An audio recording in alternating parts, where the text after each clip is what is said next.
that moment that the Israelites who had been at Sinai for about a year are getting ready to now move from Sinai out into the plains of Moab as they're about to partake or take over the Canaan. We find out in Numbers that this journey is going to take a long time. It's going to take 38 years. So we have Numbers 1 through 10, verse 10, which is the constitution or the mustering of the first generation army as they're about to take the land. We find out in the middle part of Numbers, the better known part of Numbers, 10, 11 to 25, why it takes so long. It actually takes about 38 years for that first generation who is rebellious, idolatrous, and on, discontent, and you can go on, grumbling, complaining, why they cannot enter the promised land, because they have no faith.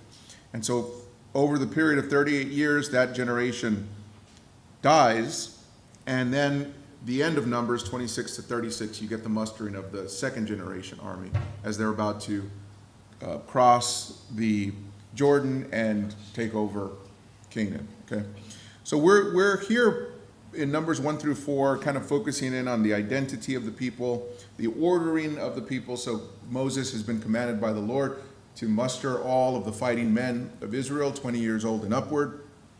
They are to be ordered in the encampment as they are to prepare for the conquest. And here we have sort of what we've been looking at with this arrangement of the camp. And you can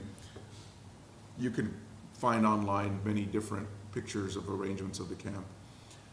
We looked last week at the different arrangements of the Levites and the three Levitical houses, specifically Gershon, Kohath, and Merari, which are the three sons of Levi that become the three patriarchal houses of the Levites. The Levites have been set aside specifically to minister in the tabernacle and the surrounding area. We also had the emphasis of I'm on the wrong slide here, the priestly line. The sons of Aaron, specifically the two surviving sons of Aaron, Ithamar and Eleazar, are the ones that are allowed to go in and minister inside the tabernacle, inside the tent, which I think I have a picture of here.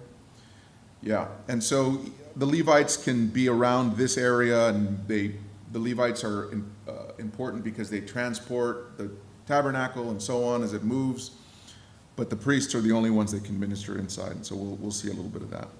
So let's look at Numbers 4, and we'll finish off that first unit in Numbers 4.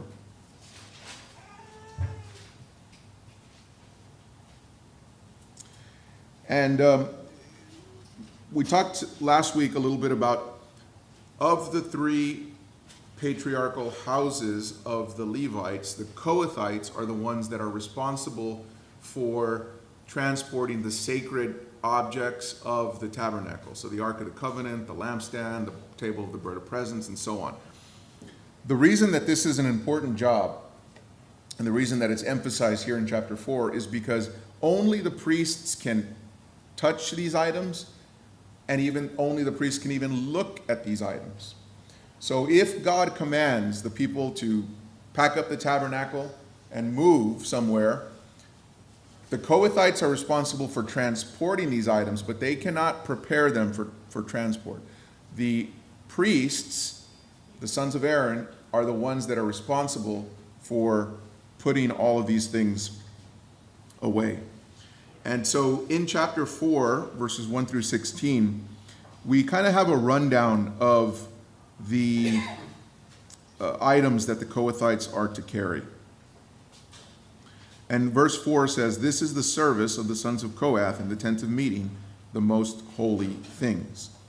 You have the ark, verses 5 and 6, the table of the bread of presence, 7 and 8, the lampstand, verses 9 and 10, the altar of gold, that's verse 11, the service vessels, verse 12, the altar, 13 and 14. And we have a note here, 15, verse 15. When Aaron and his sons have finished covering the sanctuary and all the furnishings of the sanctuary, as the camp sets out, and after that, the sons of Kohath shall come to carry these, but they must not touch the holy things, lest they die. So there's a privilege in being able to transport and care for the sacred items, but there's also very great danger. Yes. Anybody that touches it. That's strict. Oh, yeah. And would they have people at that time who don't touch it? Well, the example that you have of that is when David's bringing the ark into the temple of Jerusalem, and they're bringing it on a cart, and it starts to fall, and Uzzah tries to, put it back in its place, and he dies. And it's just a reminder that they should have read Numbers. I was trying not to say it in a flippant way, but I mean, yeah, that's the point of that. It's like David is upset. He's like, well, Lord, we're trying to do this and bring this back, but the Lord has prescribed a way that this should be done. Right? Which they did the next time they moved it. Yes, you better believe it. They did it right the next time. Yep. Yeah. So, and as we saw in chapter 3, Eleazar, who was one of the sons of Aaron, in verse 16, is given charge over, or sort of the supervision of that, and specifically, he carries the incense, the oil, the grain offering, the anointing oil, and he oversees the tabernacle and all that is in it. So Eleazar essentially makes sure that everything is being done as it should be done. If that wasn't enough, verses 17 through 20, we have a little bit of another note here. And the Lord spoke to Moses and Aaron, saying, "Let not the tribe of the clans of the Kohathites be destroyed from among the Levites. And this is how you shall deal with them, that they may live and may not die, when they come near the most holy things. Aaron and his son shall go in and appoint them, each to his task and to his burden. And they shall not go in to look on the holy things, even for a moment, lest they die." So you have what we could call a redundancy, but it's a redundancy for emphasis. It is reminding the people, once again, the Kohathites, this is serious. And if they are not supervised correctly, and if everything is not being done as it should be done, death will occur, right? So you get sort of, in 17 through 20, this reiteration of that. Yep. I remember Dr. Sproul in his teachings on holiness. He was talking about how with Uzzah, what it's teaching is the utter holiness of God in this. Right. We are totally different and sinful and unworthy, and that's why they were to treat everything that God is in touch with Right. as holy to them. Mhm. And when Uzzah touched the ark, he was trying to keep it from falling into the dirt. And Dr. Sproul said what he didn't realize is that it was Uzzah who was unholy, not the dirt. Right. It's one of my favorite lines. Uzzah thought he was more holy than the dirt. I know, we think so differently than God Mm-hmm. that constantly need to be reminded, I think. That's right. Exactly right. Yeah. And the privilege of what Christ has done in allowing us now to enter into the presence of God. Right. Yeah. Good. So we get the duties of the other patriarchal houses, the Gershonites and the Merarites, in 21 to 33. And again, if you read this, or if you read this, they are responsible for the different aspects of the tabernacle. You can read that. And Ithamar, the other surviving son of Aaron, in verse 27, is given charge over the Gershonites and the items that they're carrying. And then lastly, you get from the sons of Merari, 29 to 33, and the items that they're to carry.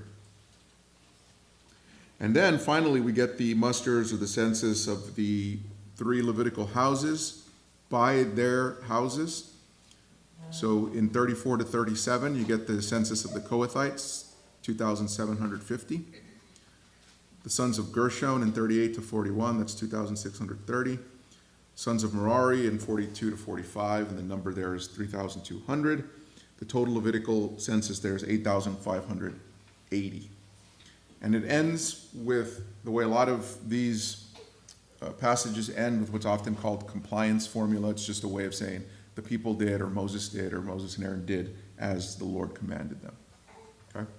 And so that's sort of the unit of the, not only the fighting men, but also the Levites, where they're going to camp, when they're moving, what order they're moving in, how the Levites are going to be responsible for each part of the tabernacle as it's moving, and so on. And so the whole camp is ready. Everybody knows the spot that they should be in when they're ready to go. When they camp, everybody knows by tribe and clan what they should be. So everything is prepared now for them to move out of Sinai, again, where they've lived for about a year, and move into preparation to take the promised land.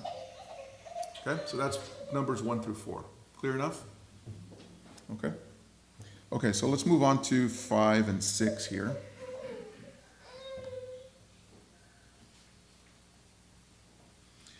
And just as a sort of introduction to 5 and 6, if you read this week, I'm sure you did, 5 and 6, you'll notice that there's a little bit of a shift. So we're talking about the census of the men and the Levites and their jobs and their positions and so on.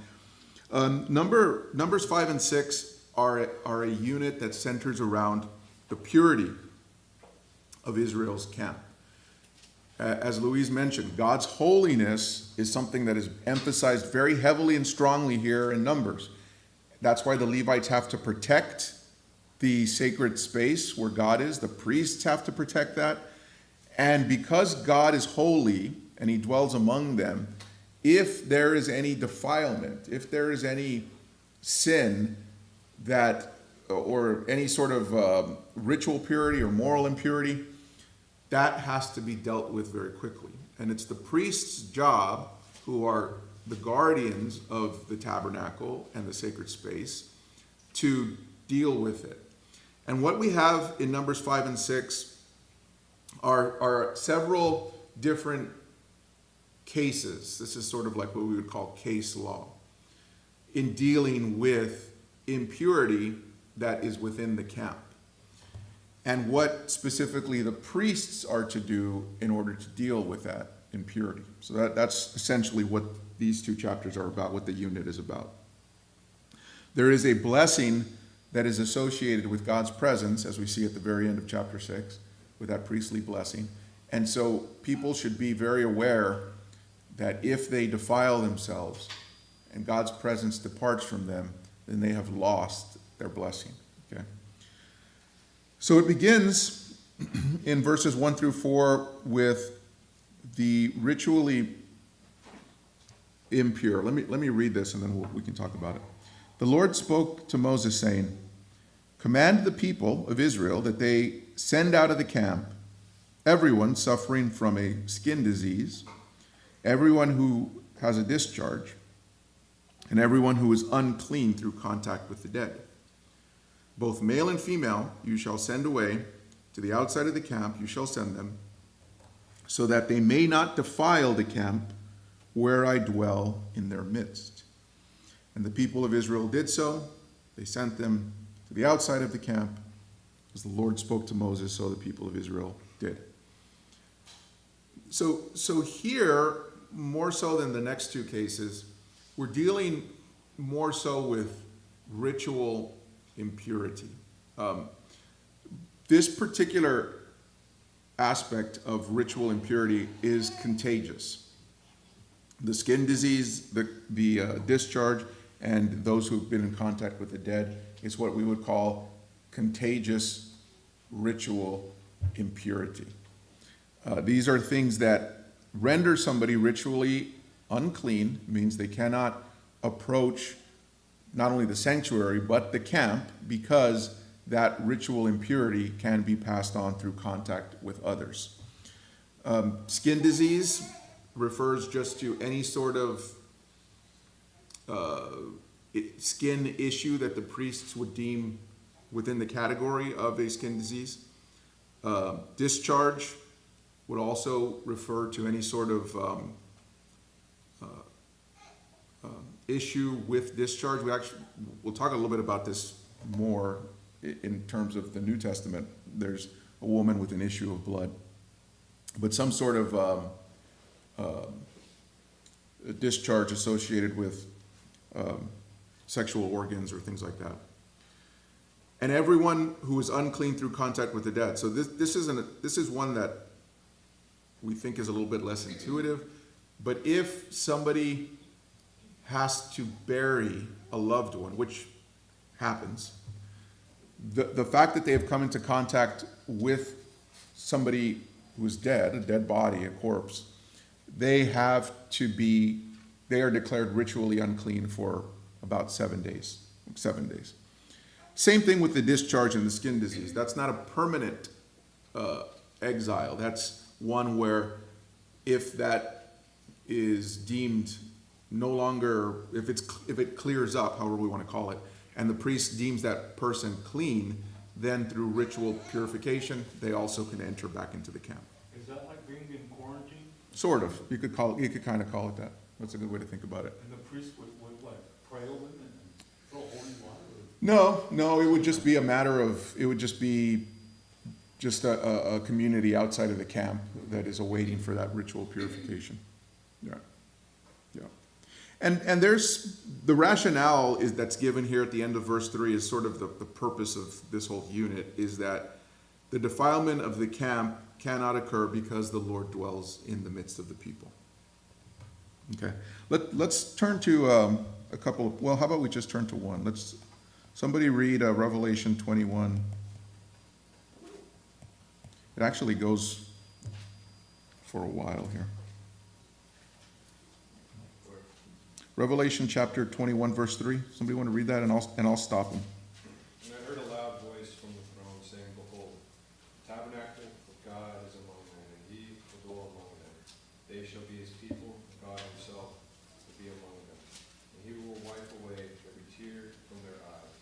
And there will no longer be any death. There will no longer be any mourning, crying, pain. The first things passed away. And he who sits on the throne said, Behold, I am making all things new. And he said, Write, for these words are faithful and true. Okay, now jump down to so here that's a good translation right there, tabernacle. Because most of the translations will say dwelling place, but that's essentially the image is being brought in from the from sort of this part of the Old Testament that we're in. And then why don't you read 22 to 27 of chapter 21. And I saw no sanctuary in it, for the Lord God, the Almighty, and the Lamb are its sanctuary. And the city has no need of the sun or of the moon to shine on it, for the glory of God has illuminated it, and its lamp is the Lamb. And the nations will walk by its light, and the kings of the earth will bring their glory into it. And its gates will never be closed by day, for there will be no night there. And they will bring the glory and the honor of the nations into it. And nothing defiled, no one who practices abomination and lying shall ever come into it, but only those whose names are written in the Lamb's book of life. Yeah, so the images will come in similarly from Numbers and Exodus when John writes nothing unclean will ever enter into it, or detestable or false. That's sort of, I don't want to speak for John, but he's drawing in a lot of what we see here in Numbers 5 and 6 as well. God's presence dwells among the people. They dwell in the new creation. We as God's people dwell with him. And there is a sort of an affirmation that nothing unclean will ever enter into this dwelling place of God. So we see a shadow of that here in Numbers chapter 5, 1 through 4, where God's community is kept pure and undefiled. And Yeah. Any thoughts on that? Questions before I move on? Yeah. Okay. The next one is a little bit different, and this one I just called restitution for breaking faith. And specifically breaking faith, I should say, through defrauding. So let's read that one. The Lord spoke to Moses, saying, "Speak to the people of Israel. Any man or woman, if they commit any sin that affects people, literally any of the sin that affects humans or other people, thereby breaking faith against the Lord, and that person realizes his guilt, then they shall confess their sin that they have committed, and he shall make restitution for his wrong in full, adding a fifth to it, and give it to him whom he did the wrong." So I'm going to write here that if you want the full Levitical law, you can read that in Leviticus 5. And this is what's called in Hebrew the Asham offering, or the reparation offering. Although in our English Bibles, it's called, for some reason, the guilt offering.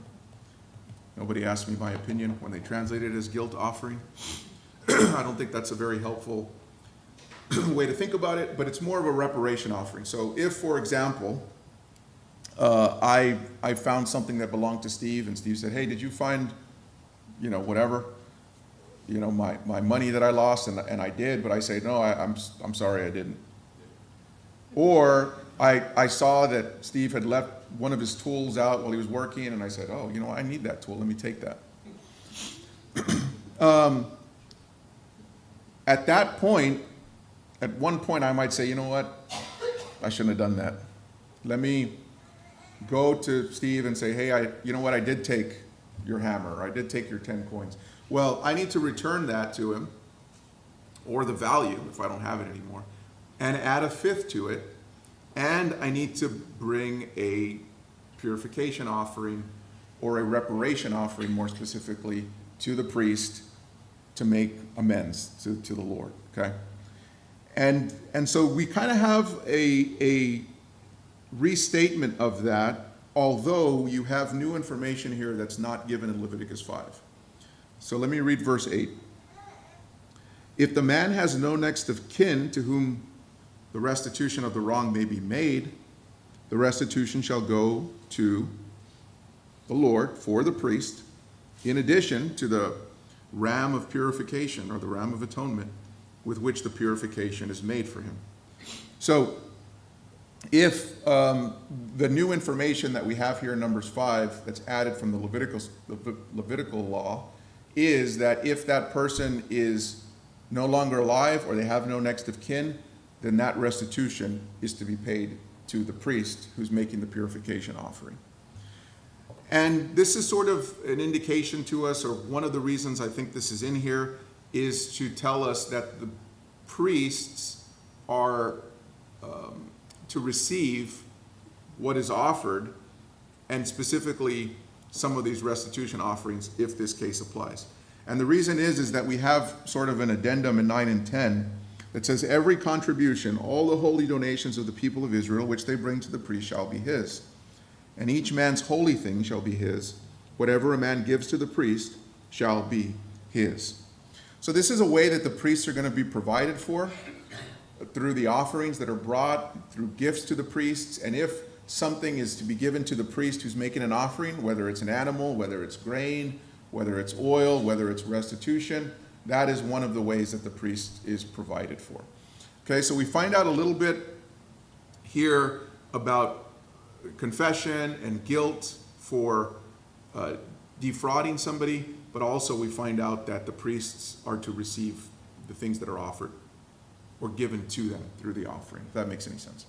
Maybe I need to make more clarification. That clear? Clear enough? Okay. Good? Okay. Some of the things that we can carry over here from 5 through 10, and something that's emphasized in 5 through 10, is we have this phrase breaking faith, although maybe your Bible translates it differently. It's a Hebrew word, ma'al, just means breaking faith, probably the way it translates. And the other thing that we have in 5 through 10 is the aspect of confession. The person who has defrauded somebody not only realizes their guilt, feels conviction, as we would call it, but also confesses and says, look, this is what I've done. I want to make this right. Okay? The next one is going to be for adultery. And here, there's some aspects here that are going to carry over a little bit from the previous section, but also add some new elements. So let me read a little bit, and then I'll point it out. The Lord spoke to Moses, saying, speak to the people of Israel and say to them, any man, when his wife goes astray and breaks faith, so there's that same word, okay, so breaks faith with him in betrayal. So in chapter 5, verses 5 through 10, we saw breaking faith with the Lord through defrauding somebody else. Here we have breaking faith with the husband in betrayal. In that, a man lies with her sexually. It's hidden from the eyes of her husband. She is undetected, though she has been defiled herself. And there is no witness against her, and she was not caught. And the spirit of jealousy comes over him, and he is jealous of his wife, and she is defiled. So I'm going to stop there, halfway through 14. This is one of those unique laws in the Pentateuch. In other words, it doesn't appear anywhere else. It's not commented anywhere else, and it's not enacted. This ritual is never enacted anywhere else. I am going to assume, I believe, rightly, of course, that the motivation here is likely substantiated. If in Israel, in the Israelite law system, if you were going to bring a case of adultery or really any sort of crime according to the law that has been committed, it requires either a confession or 2 or 3 witnesses. So every charge has to be established by 2 or 3 witnesses. It can't just be one person saying, hey, this person did that. Well, that has to be corroborated by somebody else or a couple of other people. Which is why in the Decalogue, bearing false witness is a very, very important commandment from the Lord, because in the law system, you can condemn somebody through false testimony. And so in the Decalogue, built into the big 10 commandments, as we call them, is bearing false witness in legal court systems. It's not to be done, okay? The case that's brought up here is that a breaking of faith has occurred, and adultery is a capital crime, both for men and for women. But the complication that's addressed here is, how is unconfessed or undiscovered adultery dealt with? If the adultery is unconfessed, and they were not caught in the act, and there are no sufficient witnesses, but there is still defilement, how can that be dealt with? Okay? Does that make sense? The second part of verse 14 is going to add another aspect to this. It says, or the spirit of jealousy comes over him, and he is jealous of his wife, and she is not defiled. So even though this case law is specifically for bringing to light unconfessed or sort of adultery that is unconfessed, there are no witnesses, but it's pretty much clear that it has happened. How is that dealt with? But there is also the possibility, as we see in verse 14, that it's possible that it did not occur. Okay, so that this is also going to take that into consideration. And then you have the ritual procedure that begins here in verse 15. The man brings his wife to the priest, and he brings with the wife a grain offering. Okay, but it's unlike the grain offering that we see in Leviticus 2, because it has no frankincense in it, does not have any oil in it. It is a offering that is called an offering of remembrance. Okay, so it's a specific kind of offering that's brought. Okay, everybody clear so far? Okay, we're all, okay. We get the ritual procedure that begins here in 16 through 18. The priest shall bring her near and set her before the Lord, and the priest shall take holy water in an earthenware vessel and take some of the dust that's on the floor of the tabernacle and put it into the water. And the priest shall set the woman before the Lord and unbind the hair of the woman's head and place in her hands the grain offering of remembrance, which is the grain offering of jealousy. And the hand of the priest shall, in the hand of the priest shall be the water of bitterness that brings curse.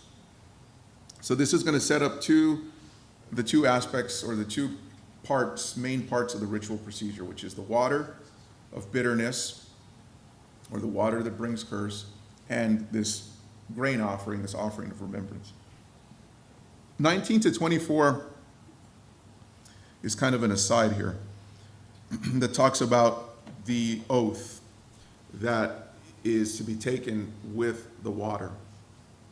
And the oath essentially is going to pronounce a curse. It's a self-pronouncement curse that if the woman has been defiled, she is going to suffer these consequences. So I'll read this too. The priest, verse 19, the priest shall make her take an oath and say to the woman, if no man has lain with you, and if you have not turned aside to uncleanness, while you were under your husband's authority, be free from this water of bitterness that brings curse. But if you have gone astray while under your husband's authority, and if you have defiled yourself, and a man other than your husband has lain with you, and I'm going to jump down to 22. Then may this water that brings the curse pass into your bowels and make your belly swell and your thigh fall away. Verse 21 is sort of an aside within an aside that brings the Lord into this curse specifically. Verse 21 says, the priest shall make the woman take an oath, say to the woman, the Lord make you a curse and an oath in the midst of your people, as the Lord makes your thigh fall and your belly swell. At the end of verse 22, the woman shall say amen and amen.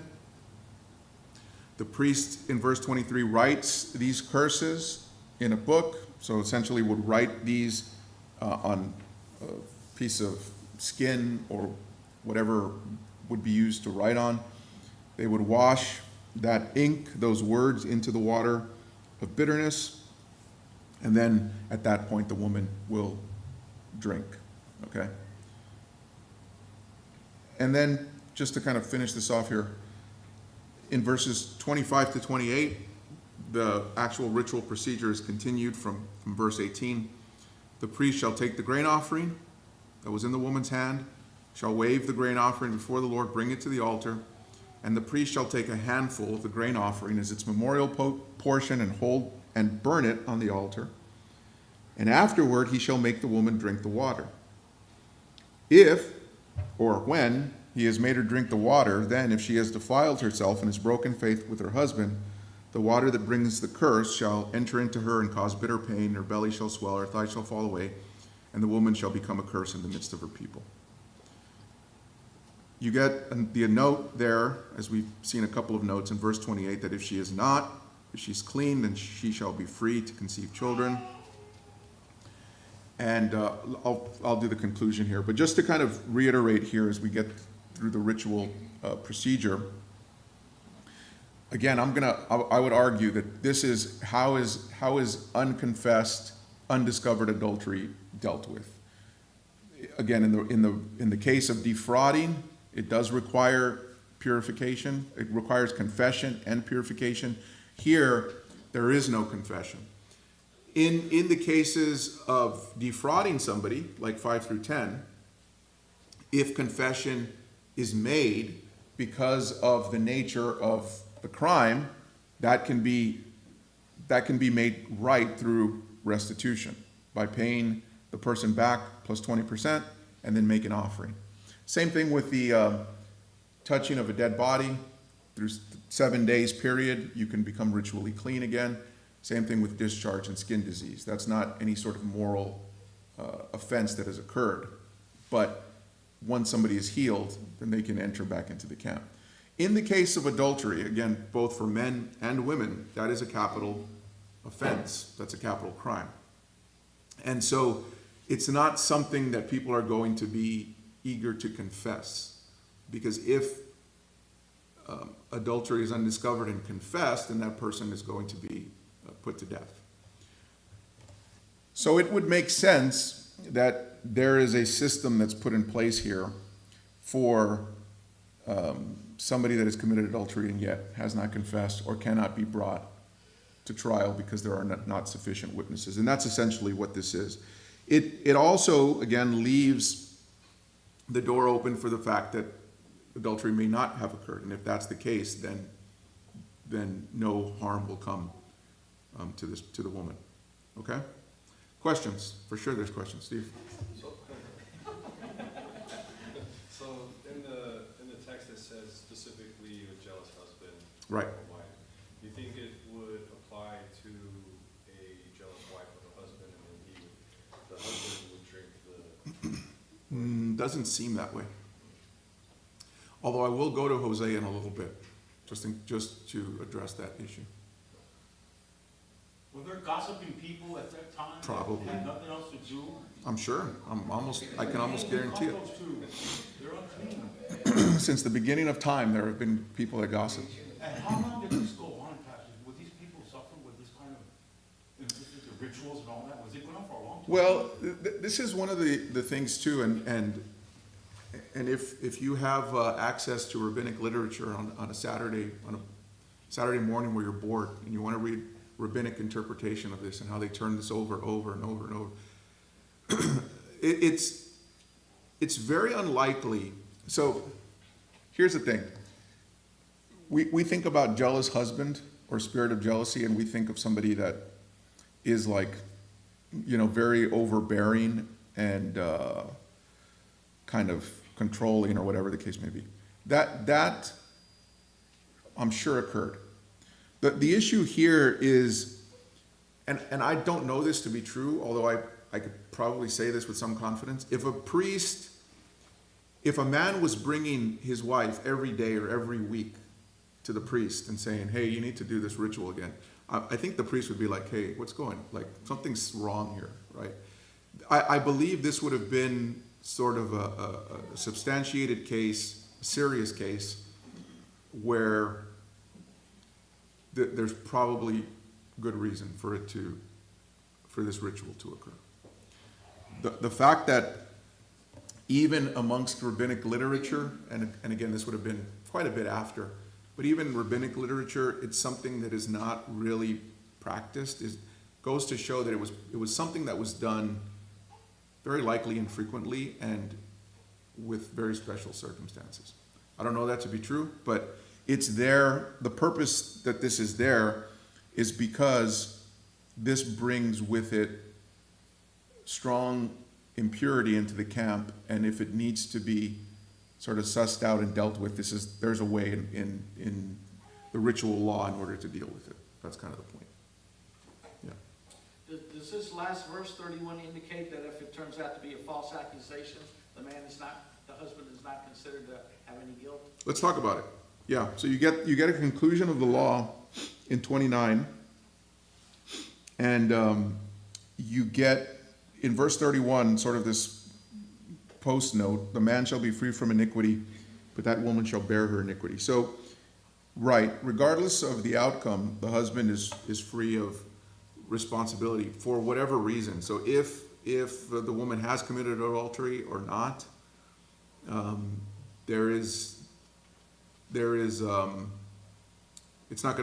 man is not going to be held responsible. Maybe this is a good point to go to Hosea 4:14, I have a question. because I love to illustrate from the minor prophets. Go ahead. I don't know if you covered this because I walked in kind of late. Okay. That expression, I'm sure it's a figure of speech, but do we have any idea what thigh falling away means? Probably like some kind of barrenness, and you get that from the fact that if she is innocent, then she is free to conceive children. Right. Joe, what was the question? What the thigh falling away is. The thigh is a euphemism in the Old Testament for reproductive organs. You see it quite often. For both male and female. So if everything would come out okay, If there's no, why would the guy continue to take it back? he shouldn't. He should not, right? And I think this is again where the priests, 5 and 6 have a lot to do with what the priests, how the priests are to legislate the purity, the holiness, and the laws of the people. And so the Levitical priests have a big responsibility in making sure that all of these things are carried out decently and in order, right? Yep. Maybe, I'm misquoting this, but if I understand correctly, in the Old Testament, these men, they were looking for reasons to divorce their wives, okay? It got worse and worse late as you went on, right? You hear that in the New Testament. Absolutely, totally. So, if somebody was tired of his wife, he could just make an accusation against her. He, Is that right? he could, yeah, you didn't need to do that by that point. But if you could make an accusation and you could gather together witnesses that are willing to bear false testimony, then that would be a capital crime. And then another question was, when they brought the woman caught in adultery to Jesus, Yes. how would this, is this playing some night in those Pharisees there? Yeah, possibly. If I was a Puritan preacher, I would say that Jesus, if we were looking at 1 through 4, Jesus heals a man with lepers, he heals a woman with a discharge, and he raises the dead by touching them. You could say that Jesus takes for one of his disciples a tax collector, somebody that defrauds. Oof. Can you turn off the